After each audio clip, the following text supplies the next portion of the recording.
So what I was doing earlier, I went into the shop with this microphone because the left channel on it is crackling intermittently. So this part of it plugs into the camera, and I think because I keep putting the camera on its side, it's eventually broken it. So I don't think, it's like $200 or something. I don't think there's anything I can do with it. I have to open it up. I've just stopped quickly to get some fuel, a snack, and now it's time to keep going.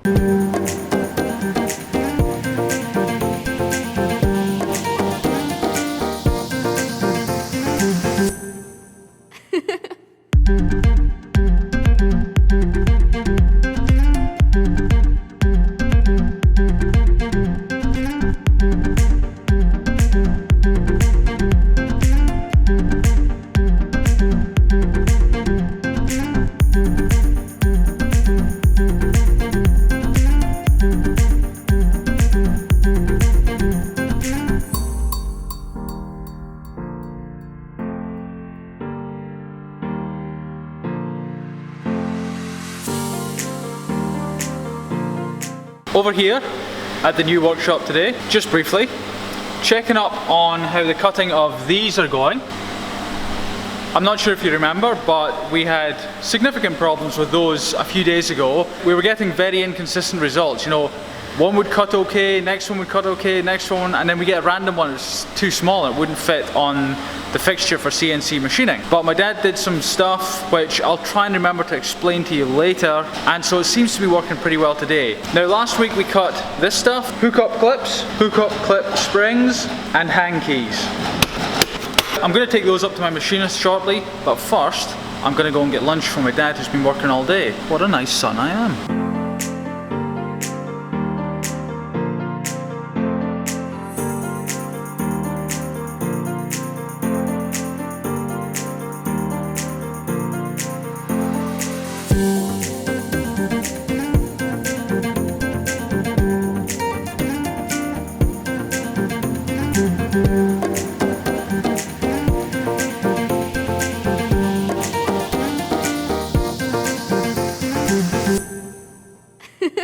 Just stopping quickly at a company here. I was getting a coating put on a product I designed, or should I say I am designing and making sort of the final prototype for a client. Now, unfortunately, I can't show you those. I might be able to someday, but not quite yet.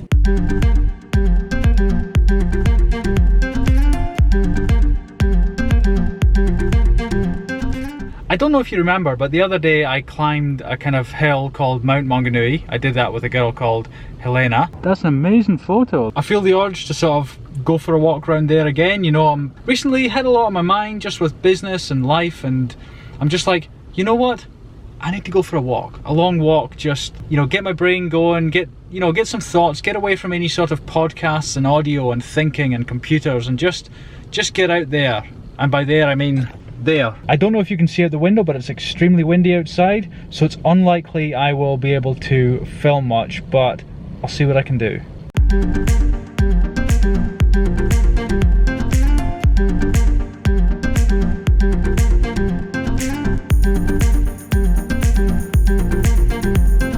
I'm not going up to the top today, just walking around the mount. It's a lot nicer now. The wind has calmed down. I think the shelter of these trees has helped that. This is good.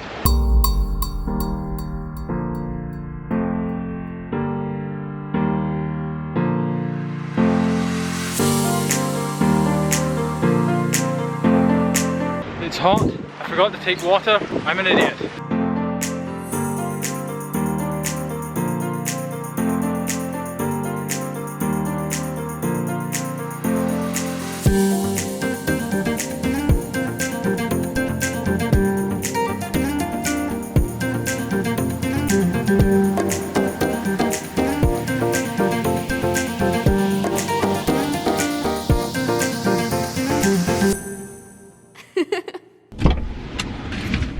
Now, you may be expecting me to say that was awesome and unbelievable. It was okay. Like, it was very windy. It was, yeah.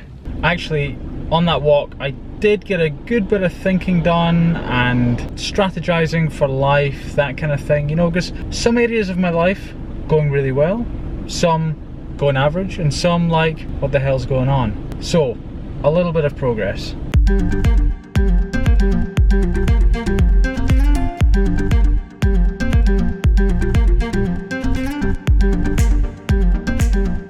Quick stop along the workshop before I head home. Now I will explain what I mentioned earlier about the water jet cutter. I'll be really quick because next door they make concrete or something. It's so loud. Remember the problem we were having with these things here the other day? We were getting inconsistent results. What we think it was when we did the move from the old workshop to the new workshop of this machine. We think that we were meant to realign this gantry here. It's got two ends, motors in each end hits a stop.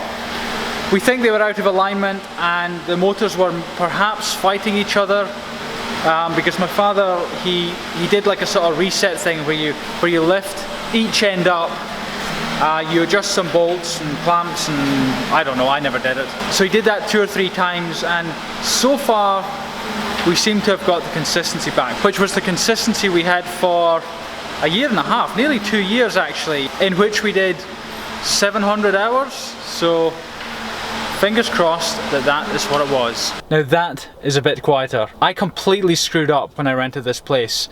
I looked next door and I thought, oh, they're building something. It looked like they were building train tracks or something like that. They were like pouring concrete. And then, you know, we move in here and it's going on and on. It's like, this is really slow. They've not made any progress. And we're like looking out the top window down at them. And then it dawned on me.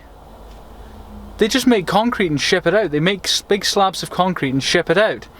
That noise is always there, some days worse than others. And here's why it's really, really bad. Part of the reason I went to this place is because it had sort of nice office rooms up and downstairs, and I was gonna do a lot of indoor videos, you know, instead of just following me around videoing every day, I was gonna do things from there. I don't know if I can do that because of the background noise. I mean, I'm not ready to do it yet, but it was a plan down the line. I don't know, I'll have to sort of do some sound tests and things like that. But, yep, another screw up. Okay, so since I'm in traffic, I'm going to give you my best life hack. I use this all the time. When you're at a junction, or you're trying to get from one lane to another lane in slow traffic, if you can get eye contact, there's a high chance they'll let you out. Now, to really boost this thing, if you can open your window, like I will, if I really want out, I will wind down my window fully, I will lean out, I'll even put my arm out, and I'll look at the person, the next car that's coming along. I will look them directly in the eye and I will just keep looking. You can't really see their eyes, but you know, you look in the general direction because usually it's a bit shadowy in there, but to them it feels like you're seeing them. If I don't get let out at the first car I look at, I'm surprised. Like, it's so rare. I invented this hack for sure. Maybe it's a commonly known thing, I don't know.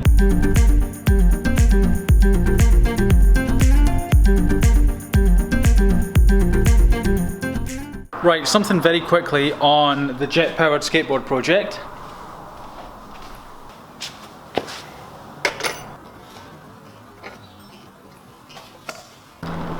Right, so the reason for showing you the flexibility in this board has amazing flex. Now, I don't know enough about skateboards and things like that to know like what that means. I'm assuming it needs to be there. I'm assuming it's not a design error. Anyway, the reason I'm showing you is I am revisiting the possibility of having the fuel tank for the jet engine underneath the board. And the reason for that is, if I get the jet engine here for you, without wrecking it. So we put that there on the board. It looks cool. It looks very cool. I would like to keep it looking cool if I can. I mean, don't get me wrong. I am 100% for functionality every time. Always, always, always functionality comes first. Full stop. Never design, never aesthetics, functionality first. But if you can make it look good, I'm all for that too. You know, thinking about the various options for fuel tanks on the jet-powered skateboard, I'm just apprehensive of how this will look if I show you a different view. I think that looks pretty cool from the back, but you know, how am I going to fit something like that here and another one on the other side so I can take 2 litres?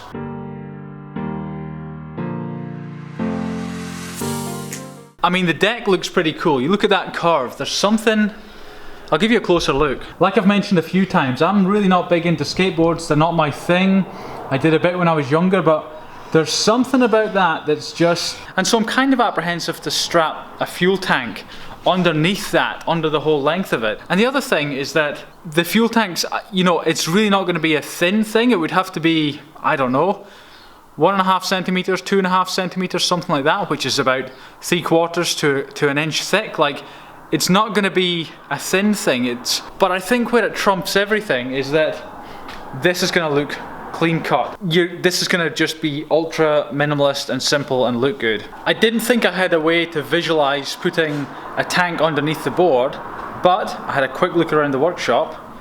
Didn't take me long, and I found this. This is an ultrasonic cleaner, and this is the very dirty lid from the ultrasonic cleaner. That's a good size and shape. Definitely, for sure, it would need to be thicker than this. In fact, let's calculate the volume. Right, okay, this is kind of frustrating. Because we're in between workshops, there is no rulers or anything here. The only thing we've got is, I'll show it to you. We'll just have to use that. Okay, so, let's say it looks like that. We've got length equals width equals. So, the length is 56 centimeters. The width, 18 centimeters. Now the thickness, we'll call it 2 centimeters. 56 times 18 times 2 equals, I need a calculator. No way! Unbelievable! It is exactly 2 litres. Well, 2.016 litres. Honest to goodness, I did not plan that at all. I thought this would need to be at least twice the thickness. Okay, maybe 2 centimeters is a little bit thicker than that, but it's not far off. I think we may have found a winner.